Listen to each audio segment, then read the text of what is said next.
우리 주님을 찬양합니다. 그 위대하신 주님의 놀라운 일하심을 찬양합니다. 아멘, 아멘, 아멘,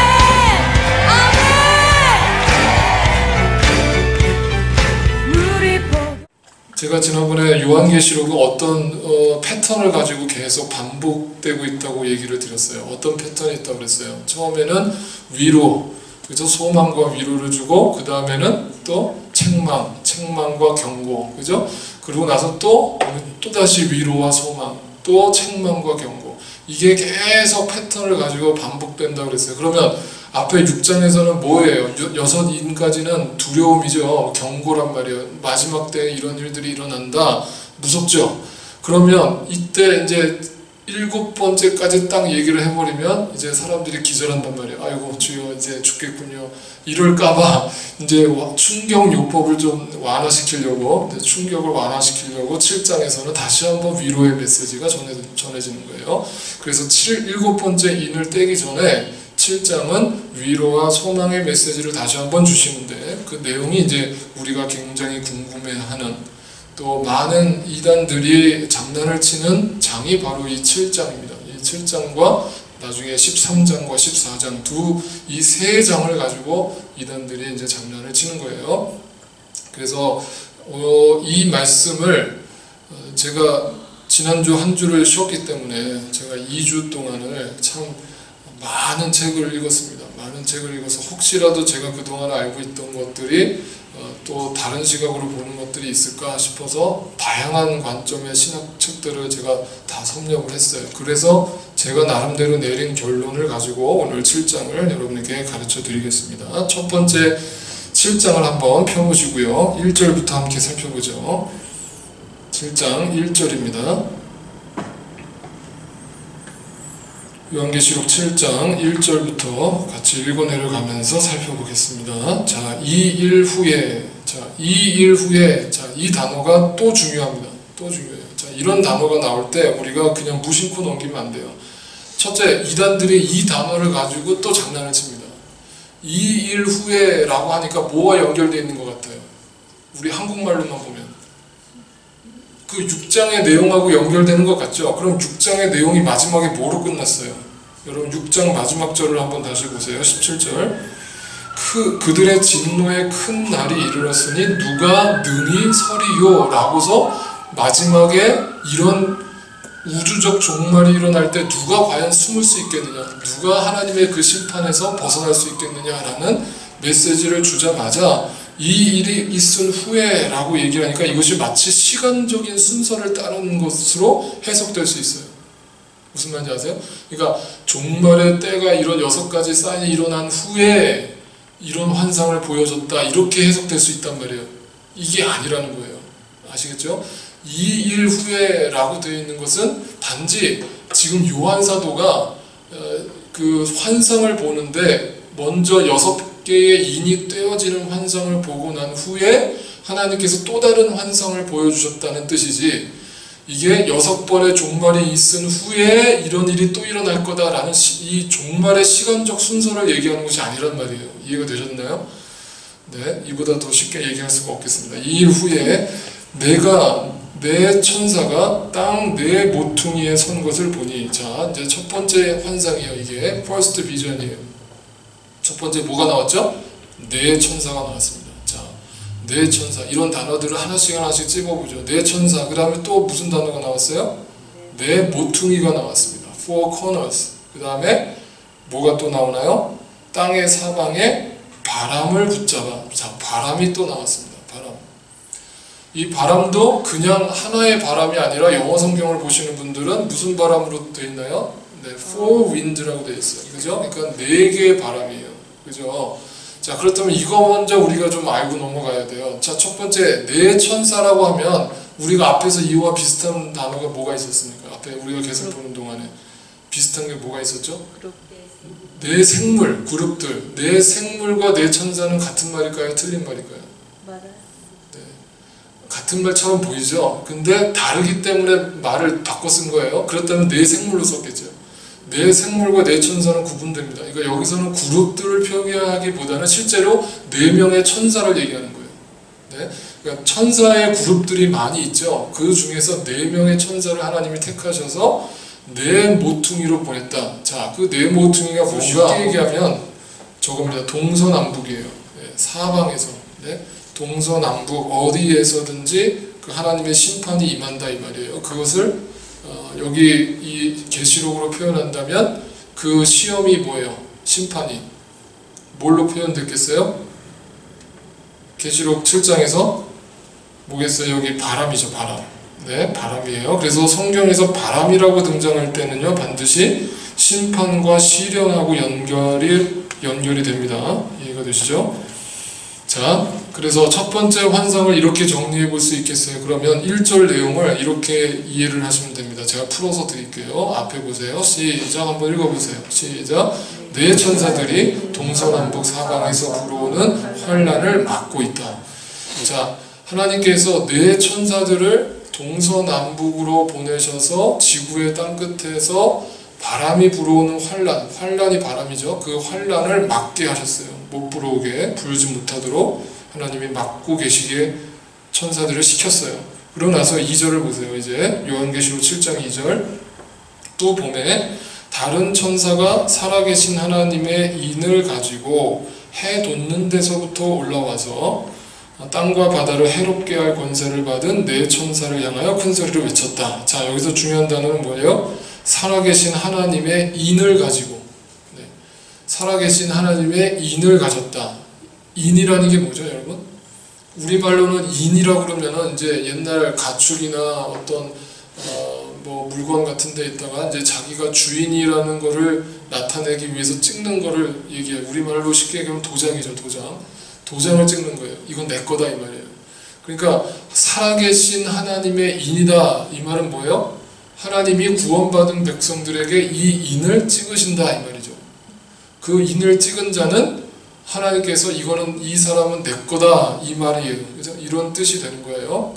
이 하나님의 인이라고 표현됐어요. 자, 그러면 에스겔 9장 6절을 또 한번 보세요. 에스겔 9장 6절에 아까 그 뒤에 나오는 부분입니다. 에스겔 9장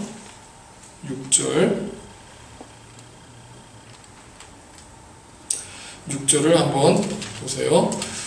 같이 한번 읽어보죠. 6절 시작. 늙은 자와 젊은 자와 처녀와 어린이와 여자를 다 죽이되 이마에 표 있는 자에게는 가까이 하지 말라. 내 성소에서 시작할지니라 하심에 그들이 성전 앞에 있는 늙은 자들로부터 시작하더라.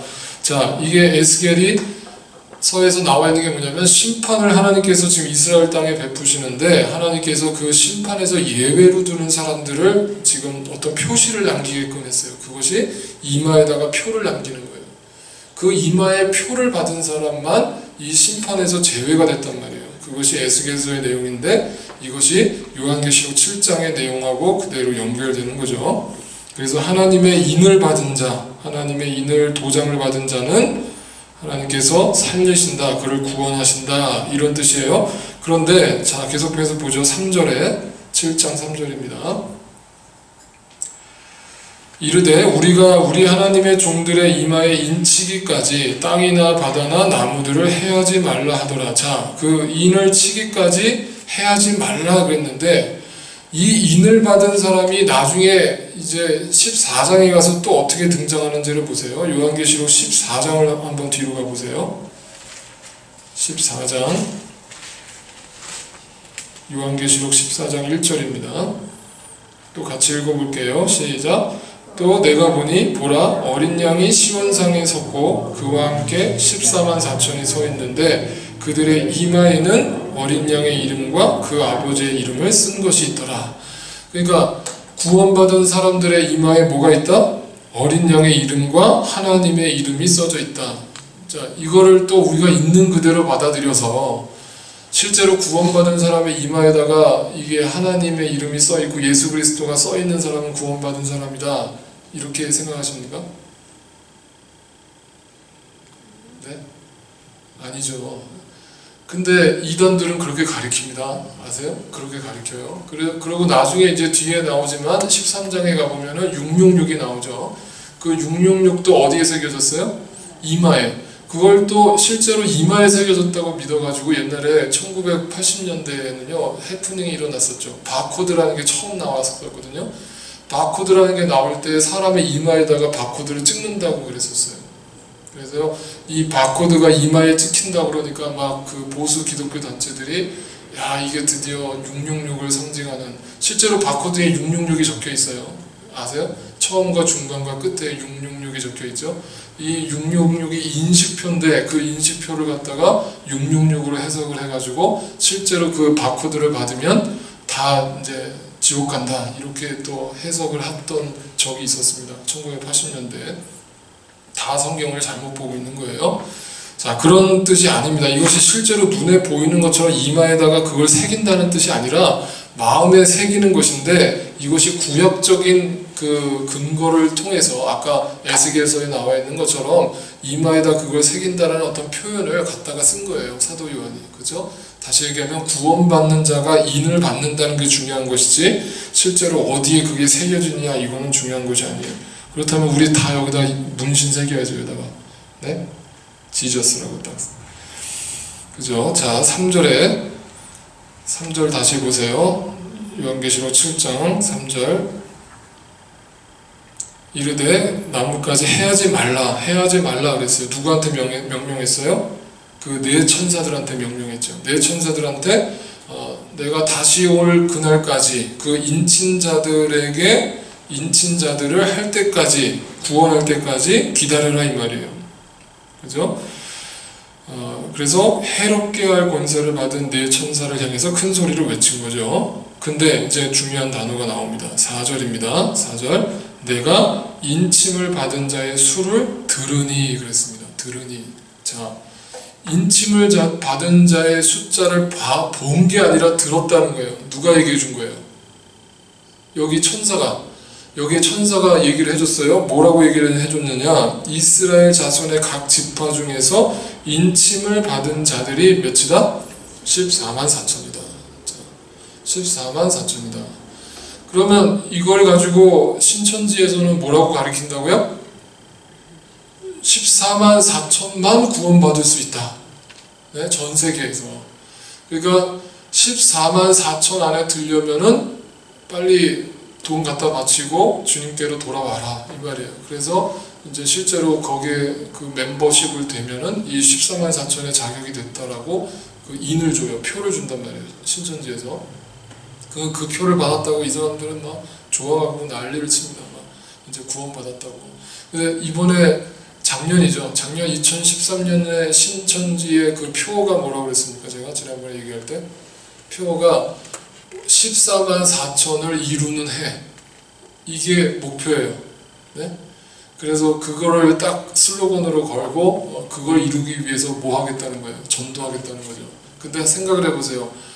우리나라에서 제일 큰 교회가 어디입니까? 여의도 순복음교회. 여의도 순복음교회 주일 출석 인원수가 몇입니까? 대충 아세요? 네, 8만 명입니다. 8만 명. 8만 명 정도가 매주 여의도 순복음교회를 출석하는데, 물론 전국에서 여의도 순복음교회 교인이라고 얘기하는 사람들은 한 20만 명 정도 된다고 그래요. 근데 어쨌든 주일 예배 한 자리에 참석해서 모일 수 있는 사람은 8만 명이에요. 뭐 가끔가다 월드컵 경기장 같은 데 빌려가지고 무슨 대회를 할 때는 한 10만 명 모인다고 그래요. 그런데 어찌됐건 10만 명 넘어가기가 쉬운 일이 아니죠. 다 같이 한 자리에 모이는 것이. 웬만한 대형 교회들은 전부 10,000명 미만이에요. 한국에도요. 다 10,000명 미만이란 말이에요. 근데 신천지가 지금 몇 명일까요? 네, 신천지가 지금 85,000에서 9만 명 정도 모인다고 해요. 신천지가요. 네, 전 세계적으로요. 근데 이 8만에서 9만을 불과 신천지가 생긴 지 별거 20년밖에 채 안 됐거든요. 20년 만에 이 숫자를 모았어요. 그게 어떻게 가능할까요? 네? 그 돈은 다 어디서 나왔으며 그 숫자가 어떻게 그렇게 순식간에 부흥을 했을까요? 자기들은 어떤 진리를 선포하기 때문에 사람들이 모였다고 얘기하지만 그게 아닙니다. 그들의 전략이 그게 뭐예요? 그래서 교회를 먹는 거예요. 그래서 그들의 전략이 교회를 먹는 거예요. 그래서 교회가 추수밭이에요. 그들에게는. 우리 기독교인들은 추수밭을 어디로 해석을 해요? 세상이죠. 세상으로 우리는 해석을 하는데 얘들은 교회가 추수밭이다. 그러므로 추수밭에 들어가서 너희는 그들을 꿰내가지고 우리의 신천지 그 산업 멤버로 만들어야 너희가 하나님 앞에 칭찬을 받는다. 이렇게 가르친단 말이에요. 그래가지고 어떻게 해서든 교회에 잠입을 해가지고 한 5년 동안은 얌전하게 다닌답니다. 그냥 정말 충성스러운 일꾼인 것처럼. 그러다가 딱 5년쯤 되면은 이제 슬슬 본색을 드러내면서 이 막 그 선동을 하기 시작한답니다. 사람들을 선동을 해가지고 목사님이 뭔가 잘못하고 있는 것 같아. 우리 목사님이 지금 진리에서 벗어나셨어. 막 이러면서 목사님을 흉보다가 그 다음에 이제 막 집사님들을 흉보고 이런 식으로 해서 자기 무리 사람들을 만든단 말이에요. 그러니까 5년 동안 공을 들였으니 얼마나 자기 사람이 많겠어요. 그죠? 그러니까 아주 철저해요. 얘네들 보면 그냥 대충 하는 게 아니에요. 얼마나 철저하게 파고 들어오는지. 그러니까 우리 기독교가 벌벌 떠는 거예요. 신천지한테. 얘네들이 완전히 양떼로 가장해갖고 들어온 일이니까 모르는 거예요. 겉으로 봐서는. 그러니까 갑자기 드러나가지고 그렇게 14만 4천 모아야 된다는 식으로 저렇게 가니까 순식간에 8만 9만 명을 모으는 거예요. 교회를 다 먹어서. 어쨌든 이 14만 4천이라는 숫자가 나오는데 이 14만 4천이라는 숫자를 우리가 먼저 민수기에 보면 12지파에 대해서 나와요. 그죠? 이스라엘에 12지파가 있었습니다. 그리고 오늘 계시록에 보면 12지파가 또 나옵니다. 한번 먼저 계시록에 있는 12지파를 먼저 보죠. 7장 5절부터 보겠습니다. 7장 5절. 유다 지파 중에 인침을 받은 자가 1만 2천이요 12,000명이에요. 루벤 지파 중에 또 1만 2천이요 갓 지파 중에 1만 2천이요 아셀 지파 중에 1만 2천이요 납달리 지파 중에 1만 2천이요 므낫세 지파 중에 1만 2천이요 시므온 지파 중에 1만 2천이요 레위 지파 중에 1만 2천이요 이사갈 지파 중에 1만 2천이요 스불론 지파 중에 1만 2천이요 요셉 지파 중에 1만 2천이요 베냐민 지파 중에 인침을 받은 자가 1만 2천이라. 자, 여기에 지금 12지파가 다 거론이 됐는데 제가 예전에 제가 한국에 다니던 교회에서 담임 목사님한테 요한계시록 강의를 듣다가 제가 질문을 던졌어요. 이 구절을 해석하시는 걸 보고 뭐라고 질문을 던졌냐면 딱 보는 순간에 아는 사람은 알거든요. 이거 구약에 나오는 지파랑 틀리는데요. 그걸 딱 질문했더니 목사님이 쓸데없는 질문하지 말라고. 왜 아는 척 하냐고 그러면서 그건 다 뭐 약간의 틀릴 수가 있다는 식으로 얘기를 하시더라고요. 근데 제가 찾아보니까 그게 아니더라고요. 중요한 뜻이 있더라고요. 자, 민수기에 처음으로 12지파, 이스라엘 12지파의 명단이 나오는데 한번 그거하고 비교를 해보겠습니다. 자, 민수기 1장으로 한번 가보세요. 민수기가 이제 이스라엘 백성들의 그 인구 조사를 했던 책이잖아요. 그 인구 조사를 했을 때 그 1장에서 그 이스라엘의 12지파들의 이름이 등장합니다. 자, 5절부터 보세요. 5절, 1장 5절, 민수기 1장 5절. 너희와 함께 살 사람들의 이름은 이러하니 루벤 지파에서 나왔죠? 루벤, 제가 지파만 읽을게요. 시간 관계상.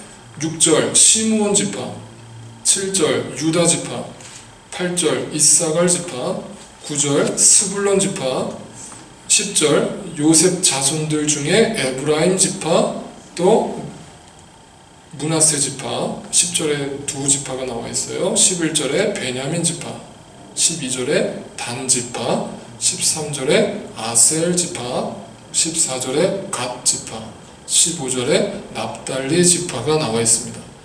자, 이거를 한번 제가 앞에 나열을 해보겠습니다. 이것이 민수기 1장에 나오는 민수기 1장에 나오는 12지파의 이름의 순서입니다. 이거를 여러분이 외우실 필요는 없어요. 그러나 이걸 유심히 보셔야 돼요. 과연 계시록 7장의 12지파와 무슨 차이가 있는가. 자, 그렇다면 아까 읽었던 계시록 7장의 12지파를 그 밑에다 제가 쭉 적어보겠습니다. 순서대로. 책에 나와 있는 순서대로 제가 적은 거예요. 한번 비교를 해보세요. 차이가 있나요? 차이가 느껴지세요? 자, 그럼 뭐가 차이가 있습니까?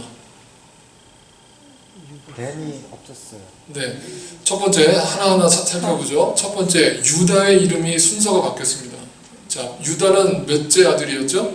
우리가 지금 창세기를 보지만 넷째 아들이에요. 야곱의 넷째 아들인데 이 유다가 요한계시록에서는 제일 처음에 나옵니다. 그죠? 유다가 제일 처음으로 옮겨졌어요. 그렇다면 여러분 왜 옮겨졌을까요?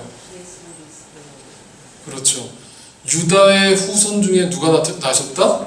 예수 그리스도께서 유다 지파를 통해서 태어나셨다. 그러므로 유다의 지파가 12지파 중에 가장 먼저 선두로 올라선 거예요. 가장 중요한 지파가 된 거예요.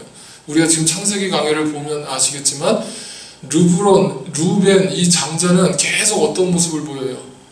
아주 그냥 치졸하고 비굴한 모습을 보이죠. 요셉이 팔려갈 때도 뒤에 어디 숨어 있다가 다 팔리고 나니까 나타나서 어디 가냐 이러고 있죠. 괜히 쇼맨십. 그리고 또 뭐 요셉이 저게 그 시험을 하니까 막 그 자기는 또 거기에 책임이 없는 것처럼 뒷짐지고 있다가 계속 모른 척한단 말이에요. 근데 유다는 계속 앞에 등장해가지고 내가 책임지겠다. 이 일을 내가 책임지고 나가겠다. 내가 만약에 이 일이 잘못되면 내 목숨을 내놓겠다. 이런 식으로 자신의 모든 것을 다 바쳐서 나아가는 헌신적인 유다의 모습을 본단 말이에요. 그래서 결국 그 유다의 자손을 통해서 예수 그리스도가 나셨어요. 마태복음 1장에 보면 예수님의 족보가 나오죠. 예수님의 패밀리 족보가 나오는데 거기에 보면 유다 자손으로부터 시작을 하지만 중간에 우리가 나중에 한번 자세히 보겠지만 뭐 다말이라든지 정말 들어가서는 안 될 존재들이 몇 사람이 들어가 있어요. 그런 사람들을 보면 예수님의 족보가, 여러분 오해하지 마세요. 유다의 족보가 완벽했기 때문에 그 족보를 통해서 예수님이 태어나신 게 절대 아니에요. 아시겠어요? 우리나라 역사는 그랬어요. 우리나라 역사뿐만 아니라 미국의 역사나 모든 역사가 다 그래요. 왕의 족보는요 깨끗해야 돼요. 순결해야 돼요. 완벽해야 돼요. 네? 그래서 그 완벽한 족보를 만들기 위해서 가족을 치는 거예요. 아세요? 그 배다른 자식들을 다 치고 우리나라 지금 뭐예요? 그 정조 또 광해군 이런 사람들의 역사들을 여러분 나중에 영화 같은 데나 드라마 같은 데 보면은 왜 난이 일어나는 줄 아세요? 형제의 난이 일어나는 줄 아세요? 나는 그 순수 혈통이고 너는 첩의 자식이고, 네, 이거를 끊기 위해서 첩의 자식이 왕이 되는 꼴을 못 보기 때문에 이 형제의 난이 일어나는 거예요. 그만큼 이 왕의 족보는요 깨끗해야 돼요. 네. 순수 혈통으로만 나와야 돼요. 이게 인간적인 상식이에요. 그런데 예수님의 족보는 그렇지 않았다는 거죠. 그래서 이것이 리얼리티예요. 만들어진 족보가 아니라는 거예요. 그 안에는 정말 들어가서는 안 될 창녀와 같은 사람들도 그 족보에 들어가 있고 정말 못된 인간들도 살인자도 들어가 있는 이런 족보를 통해서 예수 그리스도가 태어나셨다는 것은 그 자체만으로도 예수 그리스도가 모든 걸 다 인간에게 맞춰서 낮아지심으로 오셨다라는 증거가 되는 거예요. 아시겠죠? 자, 그 다음에 또 뭐가 틀립니까? 에브라임이 없어졌죠. 자, 에브라임이 없어졌습니다. 계시록에서는. 그죠? 에브라임이 아까 민수기 1장에서는 누구의 그 가족으로 들어갑니까?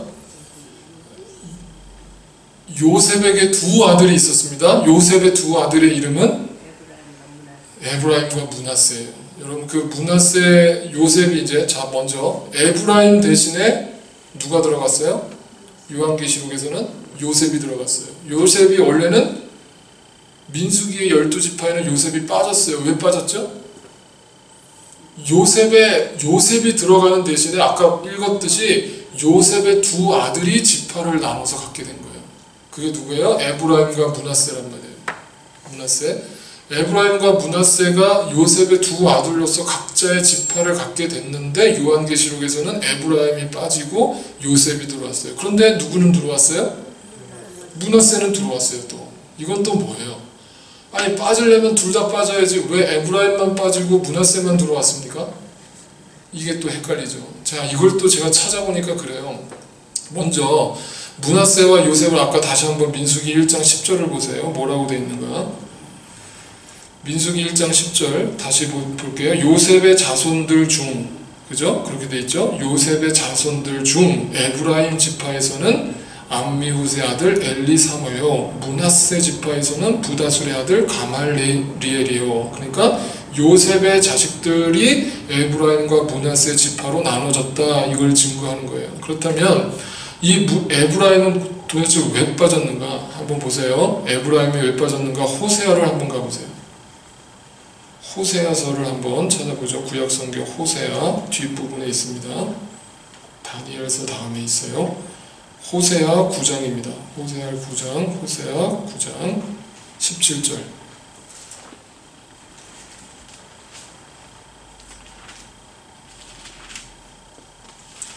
(16절부터) 제가 읽겠습니다.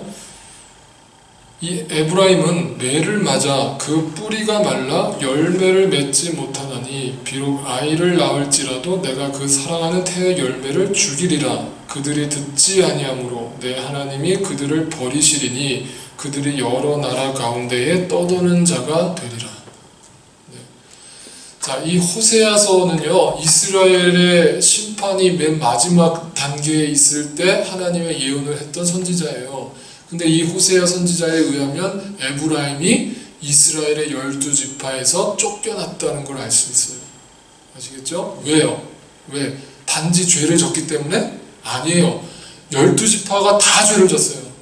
다 하나님을 떠나고 다 우상숭배를 했거든요. 12지파가 하나도 빠짐없이. 그런데 이 다른 지파들은 다 회개하고 돌아왔단 말이에요. 근데 중요한 건 이 에브라임은 끝까지 회개하지 않고 우상을 섬기다가 결국 하나님 앞에 버림받는 일이 벌어진 거죠.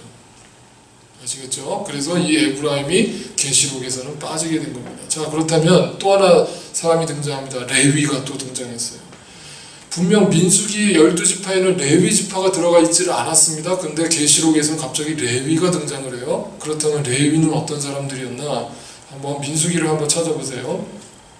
레위 대신 단이 빠지고 레위가 들어간 거죠. 근데 민수기 1장을 한번 가보세요. 다시 민수기 1장 47절입니다.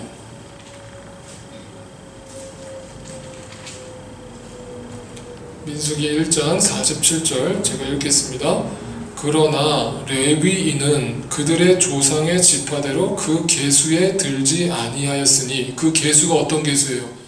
지금 이스라엘 지금 인구조사에 들어가지 않았다는 거예요. 포함시키지 않았다는 거예요. 왜 그런가? 48절 이는 여호와께서 모세에게 말씀하여 이르시되 49절 너는 레위 지파만은 계수하지 말며 세지 말며 그들을 이스라엘 자손 계수 중에 넣지 말고, 이렇게 했습니다. 왜 넣지 말라고 그랬어요? 네. 레위 족속은 제사장 그룹으로 하나님이 특별하게 따로 떼놓고 세우셨단 말이에요. 그래서 12지파에 포함시키지는 않았지만 하나님이 레위 족속들을 하나님의 제사장 그룹으로 따로 세우신 거예요.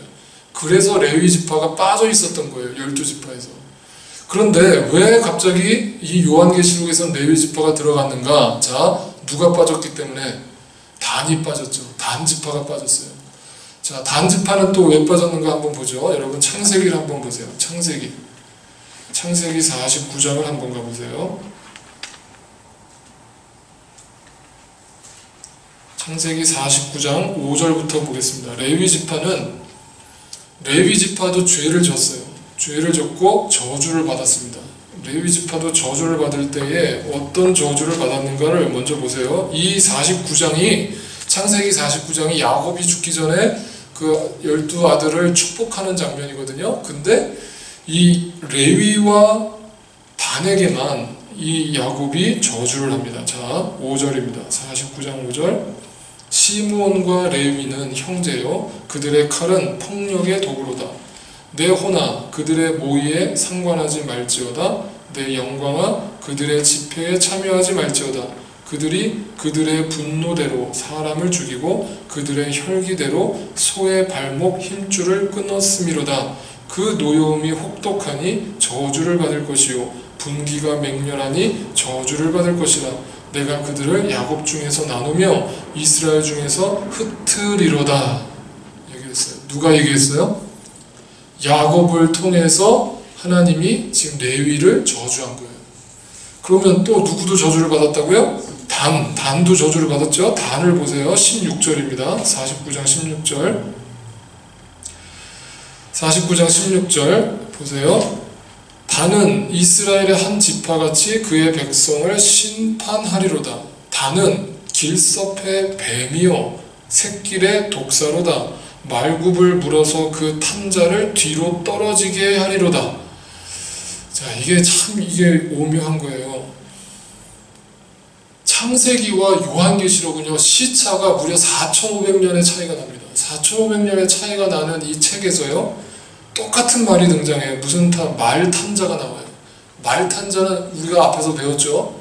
거기서 나중에 우리가 14장에서 흰 말을 탄 누구를 얘기한다고요? 예수 그리스도. 그런데 아까 우리가 첫 번째 인을 뗄 때 나오는 그 백마를 탄 사람은 적그리스도. 그걸 두 가지를 구분하셔야 돼요. 여기서 얘기하는 건 누굴 얘기하겠어요? 예수 그리스도죠. 예수 그리스도의 뒤꿈치를 물어서 그를 떨어지게 만든 자가 누구다? 단이다. 그래서 신학적으로 이 단에서 바로 적그리스도가 나온다라고 우리는 보고 있는 거죠. 이 단의 후손들 중에서. 아시겠죠? 그래서 이 단의 후손이 바로 하나님의 저주를 받았기 때문에 결국 여기서 빠진 거예요. 그런데 레위도 저주를 받았고 단도 저주를 받았단 말이에요. 그런데 왜 레위는 계시록의 족보에 들어갔을까요? 아까 얘기했죠. 회개했기 때문이죠. 레위 족속은요, 그래도 제사장으로서 늘 하나님 앞에 죄를 지었지만 또 그때마다 가장 먼저 회개하는 모습을 보인 사람들이 이 레위 족속들이었어요. 그래서 결국 레위 족속도 다시 주님의 그 12지파 안에 회복이 된 거죠. 자, 이런 이유로 좀 복잡하지만 지금 이 첫 번째 민수기에서 등장하는 이스라엘 12지파와 계시록에서 나오는 12지파에는 이런 차이가 있다. 그러나 총체적으로 이 뜻을 여러분 이해를 하셔야 돼요. 이 총체적으로 이 말의 뜻은 결국 12지파 안에 들어오는 사람은 누가 들어오느냐 안 들어오느냐게 정확하게 중요한 것이 아니라 결국은 여기서 요한계시록에서 얘기하고 있는 12지파의 모습은 완전한 그 구원받은 성도를 지칭하는 거예요. 자, 그래서 이제부터 중요합니다. 그렇다면 14만 4천을 어떻게 계산할 수 있습니까? 14만 4천을요 이렇게 계산을 합니다. 이것은 당시 헬라식 계산법입니다. 헬라식 계산법에서는요 14만 4천을 처음에 구역의 몇 지파? 12지파, 또 신약의 12제자. 그러면 몇이에요? 144죠. 네, 수학할 줄 아시죠? 144. 거기다가 또 뭘 곱해야 14만 4천이 돼요? 1000이죠. 네. 1000을 곱해야 돼요. 그럼 왜 1000을 곱했을까요? 네, 이거는 이제 헬라 문화를 알면 이해가 돼요. 헬라 문화권에서는 숫자적으로 가장 높은 수가 1000입니다. 1000. 네, 1000 이상의 숫자가 없었어요. 그러니까 이걸 상상해 보시면 돼요. 우리나라도요, 가난했을 때는요, 1억이 제일 큰 돈이었어요. 1억 이상의 숫자가 없었습니다. 조라는 단어가 없었어요. 그러다가 80년대 이후에 조라는 단어가 생긴 거예요. 이게 점점 경제적으로 늘어나니까. 그 이제 조 다음에 뭐예요? 경이죠, 경. 그러니까 나중에 경이라는 단어도 이제 경제 안에 들어온 거예요. 그러니까 계속 이게 숫자적으로 늘어나니까 이제 그런 것들을 경제에다 활용하기 시작하는 거죠. 그러니까 그때 당시에는 헬라 문화권에서 최고로 높은 숫자가 1000이에요. 그러니까 다시 얘기하면 이 1000은 뭘 얘기하는 거예요? 완전수죠. 자, 12도 완전수라고 그랬어요. 12도 또 완전수예요. 거기다 1000을 완전수예요. 이걸 다 곱하니까 뭐가 나와요? 14만 4천이에요. 그러니까 14만 4천은 무슨 뜻이다? 완전수다. 뭐의 완전수예요? 구원받은 성도의 완전수다. 이제 그게 이제 뒤에 나와요. 자, 요한계시록 다시 돌아오세요. 이제 중요한 부분을 다 이해하셨으니까요. 7장 그 지파가 다 넘어가고 나서 9절입니다. 9절. 이 일 후에 내가 보니 각 나라와 족속과 백성과 방언에서 아무도 능히 셀 수 없는 큰 무리가 나와서 흰 옷을 입었다. 자, 이 14만 4천은 완전한 구원받은 성도를 지칭한다고 그랬는데 9절에 또 누가 나와요? 뭐라고 나와요? 아무도 능히 셀 수 없는. 찾으셨어요? 자, 이게 뭘 얘기하는 거예요? 14만 4천을 얘기하는 거예요. 이해가 되시겠습니까? 자, 만약에 신천지 말대로 14만 4천이라는 그 숫자 자체가 중요하다면 뒤에도 이 구절에서도 뭐라고 나와야 돼요? 14만 4천을 모아라 이렇게 나와야죠. 그런데 요한사도가 본 거는 뭐라고 봤냐면 능히 셀 수 없는 큰 무리를 봤다는 거예요. 이건 숫자로 표현하지 않고 추상적으로 너무 많아가지고 그 숫자를 내가 셀 수가 없었다. 그것이 바로 이 14만 4천을 상징하는 거라는 얘기죠. 아시겠죠? 자, 그래서 성경을 전체 문단을 통해서 성경을 이해해야 된다는 말을 여기서 또 중요하게 나오는 거죠. 자, 10절입니다. 9절에 다시 보죠. 9절에 능히 셀 수 없는 큰 무리가 나와 뭘 입고? 흰 옷을 입었다. 자, 또 흰 옷을 입은 자들이 나옵니다. 흰 옷을 입은 자들. 그들이 누굽니까? 누구예요? 흰 옷 입은 자들은 구원받은 자들이죠. 우리가 잘 이미 앞에서 여러 번 살펴봤습니다. 자, 다시 한번 보세요. 능히 셀 수 없는 큰 무리 14만 4천이라는 구원받은 완전한 숫자들이 흰 옷을 입고 손에 종려가지를 들고, 자, 무슨 장면하고 연상이 돼요? 호산나, 예수님이 예루살렘 입성하실 때, 그죠? 팜 선데이에 우리가 종려나무가지 흔들죠. 보호자 앞과 어린 양 앞에 서서 누가 섰다고요? 누가 지금 어린 양 앞에 서 있어요? 네, 14만 4천 이 구원받은 완전한 수많은 숫자들이 어린 양 보좌 앞에 서서 종려나무 가지를 흔들면서 마치 예루살렘에 입성하는 예수님을 맞이하듯이 10절 큰 소리로 외쳐 이르되, 다 같이 한번 읽겠습니다. 시작. 구원하심이 보좌에 앉으신 우리 하나님과 어린 양에게 있도다 하니. 네. 하나님을 어린 양을 찬양하는데 그 구원받은 수많은 무리들이 14만 4천의 무리들이 구원하심이 보좌에 앉으신 우리 하나님과 어린 양께 있도다 그러면서 찬양을 불렀어요. 자, 그러고 나서 11절 이르되 아멘 찬송과 영광과 지혜와 감사와 존귀와 권능과 힘이 우리 하나님께 세세토록 있을지어다 아멘 하더라. 13절 이 굉장히 영광스러운 장면이죠. 장로 중 하나가 응답하여 나에게 이르되 이 흰옷 입은 자들이 누구며 또 어디서 왔느냐. 자, 이걸 사도 요한이 물어야 되는데 그 장로들 중에 한 사람이 사도 요한에게 물어요. 이 흰옷 입은 자들이 누군 줄 아느냐 이 말이에요. 자, 먼저 who, 또 걔들이 where come from 이렇게 얘기했습니다. 그랬더니 거기에 대해서 친절히 또 답을 줘요. 자, 14절입니다. 내가 말하기를 내 주여 당신이 아시나이다 하니 그가 나에게 이르되 이는 큰 환난에서 나오는 자들인데. 자, 거기다 밑줄을 치세요. 뭐 하는 자들? 큰 환난에서 나오는 자들인데 그 뒤에 뭐라고 되어 있어요? 어린 양의 피에 그 옷을 씻어 희게 하였다. 자, 그러니까 이게 또 이제 신천지가 뭐라고, 신천지뿐만 아니라 그 80년대 그 휴거 일으켰던 이단이 어디죠? 다미선교회에서 그 휴거가 일어난다고 한 그날 다 흰옷 입고 흰 한복 입고 이렇게 있었단 말이에요. 무슨 귀신처럼. 근데 그게 아니란 말이에요. 흰옷을 입는다는 게 진짜 흰옷을 입는 게 아니라 여기서 분명히 뭐라고 되어 있어요?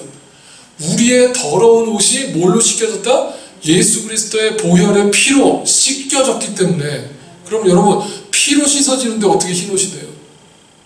이게 무슨 말이에요? 그러니까 이거는 옷이 씻겨진다는 말이 아니라 우리 영혼에 더러워진 때가, 우리의 죄악이 그 어린 양의 보혈로 말미암아 말끔히 씻어지는 상태, 그것이 흰옷이란 말이에요.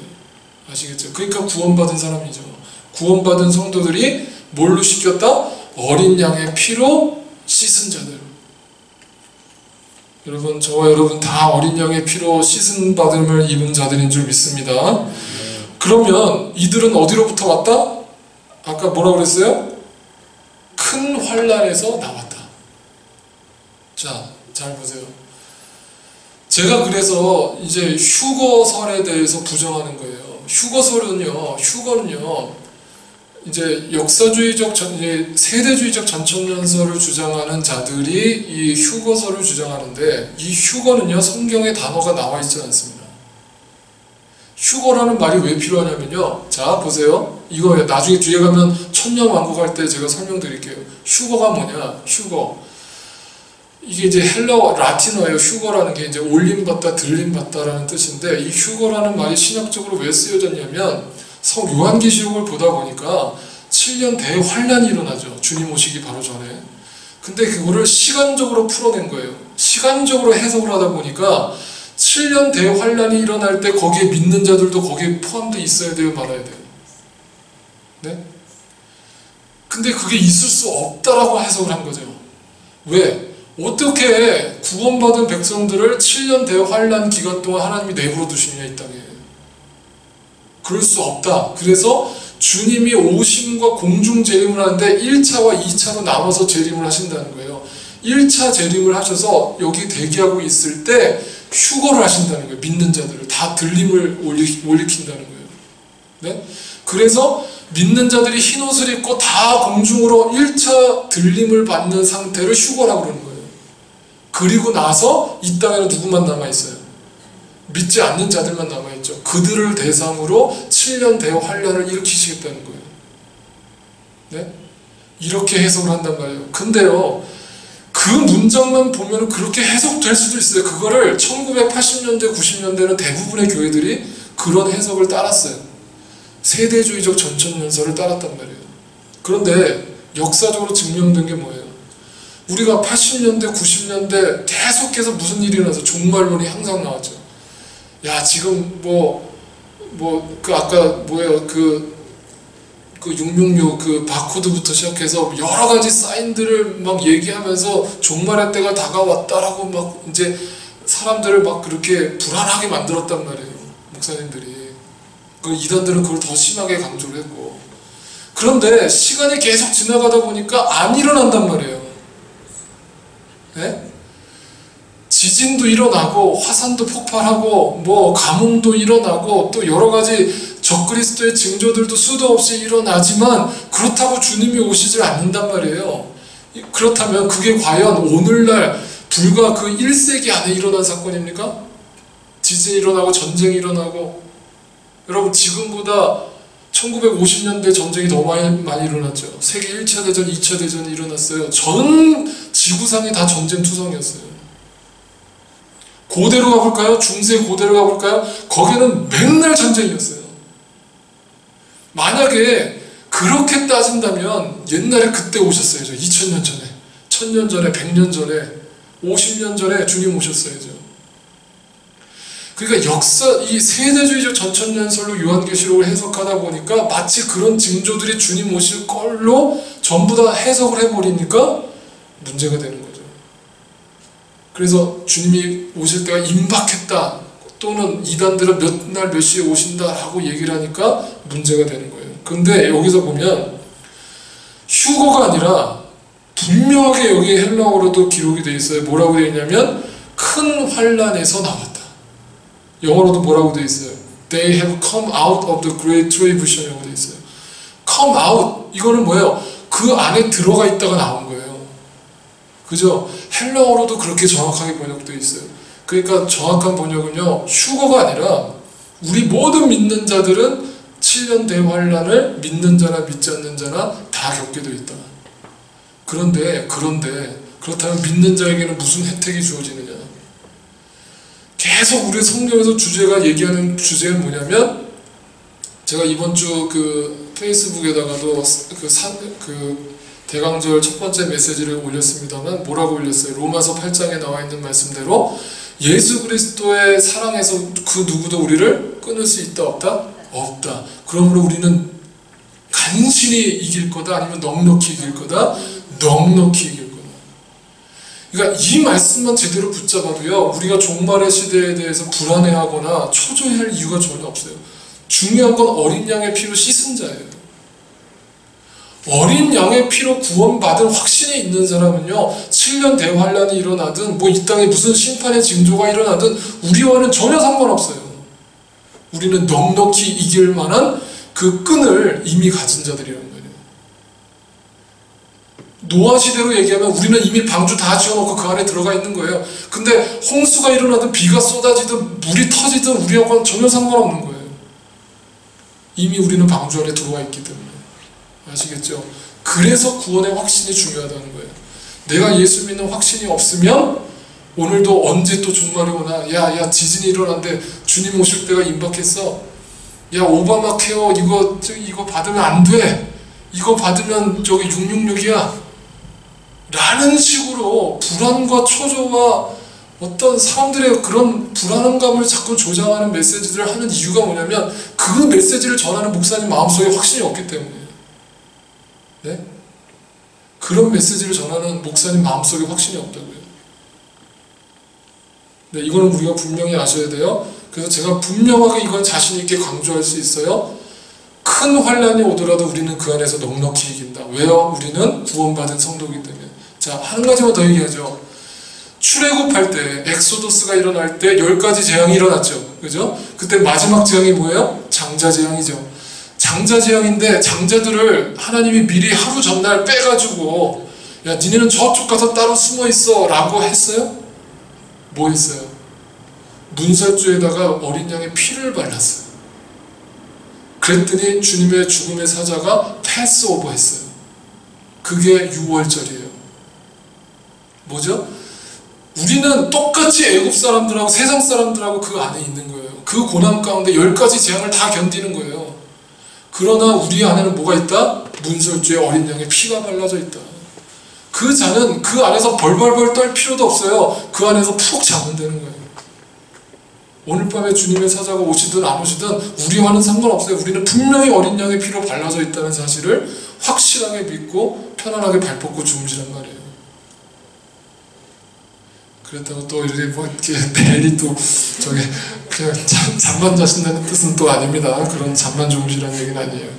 어쨌든 우리 마음에 불안한 감을 주는 것은 다 이단이 주는 거다, 사탄이 주는 거다, 이런 그런 마음을 확신하게 가지시면 되겠습니다. 자, 이것이 오늘 요한계시록 7장의 핵심이에요. 자, 이제 끝입니다. 마무리예요. 자, 7장 끝에 부분을 한번 보죠. 15절에 그러므로 그들이 누구죠? 구원받은 백성들이 하나님의 보좌 앞에 있고 또 그의 성전에서 밤낮 하나님을 섬기매 보좌에 앉으신 이가 예수 그리스도가 그들 위에 장막을 치시리니 그들이 다시는 줄이지도 아니하며 목마르지도 아니하고 해나 아무 뜨거운 기운에 상하지도 아니하리니 이는 보좌 가운데 계신 어린 양이 그들의 목자가 되사 생명수 샘으로 인도하시고 하나님께서 그들의 눈에서 모든 눈물을 씻어 주실 것입니다. 여러분, 지금 이 땅에서는 우리에게 영원한 평안이 없습니다. 영원한 위로가 없어요. 주님 나라 가는 그날 주님의 보좌 앞에서 주님이 우리의 주변에 장막을 치시고 오늘도 우리의 모든 이 땅에서 흘렸던 상처의 눈물들, 아픔의 눈물들을 닦아주심으로 다시는 눈물 없는 곳, 다시는 아픔이 없는 곳, 다시는 상처가 없는 그 영원한 나라에서 우리와 함께 평생 사시겠다는 거죠. 이 위로의 메시지를 다시 한번 초대교인들에게 또 오늘 우리에게 다시 한번 전해주시면서 그 날을 불안한 마음으로 기다리는 것이 아니라 기쁜 마음으로, 즐거운 마음으로, 평안한 마음으로 기다리라는 거죠. 아시겠죠? 오늘도 그런 평안이 우리 마음 가운데 자리 잡기를 소원합니다. 우리 같이 찬양 드릴게요. 오늘은 찬양을 조금 바꿔서요, 우리 7장에 나와 있는 가사의 내용을 생각하면서 구원하심이 어디에 계시다고요? 보좌에 앉으신 어린 양과 하나님께 있다. 그 고백을 우리가 이 찬양을 통해서 같이 불러보면 좋겠습니다.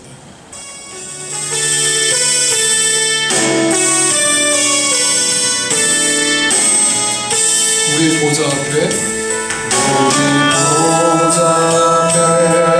모였네. 함께 주를 찬양하며 하나님의 사랑 그 아들 주셨네. 그의 피로 우리 구원받았네. 십자가에서 쏟으신 그 사랑 강같이 온 땅에 흘러 강나라와 족속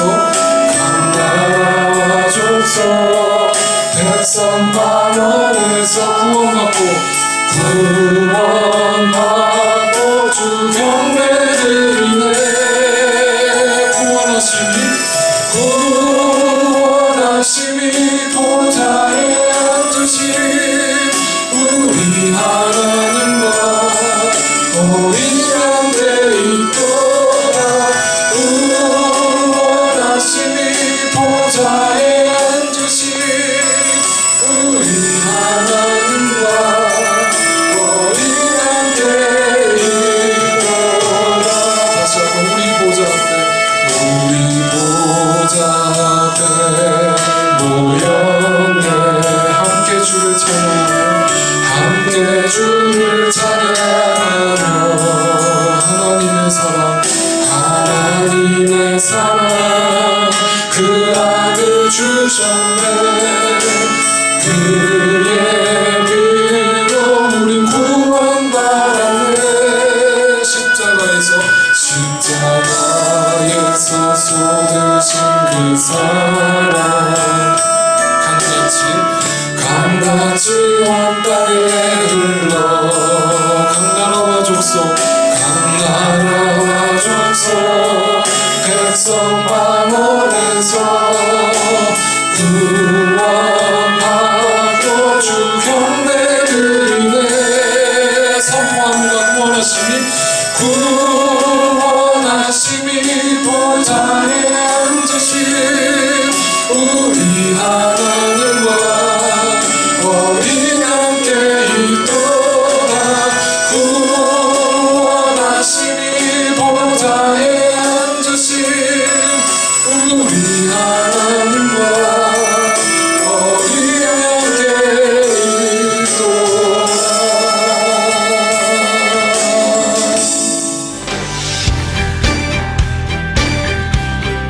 그 크신 주님을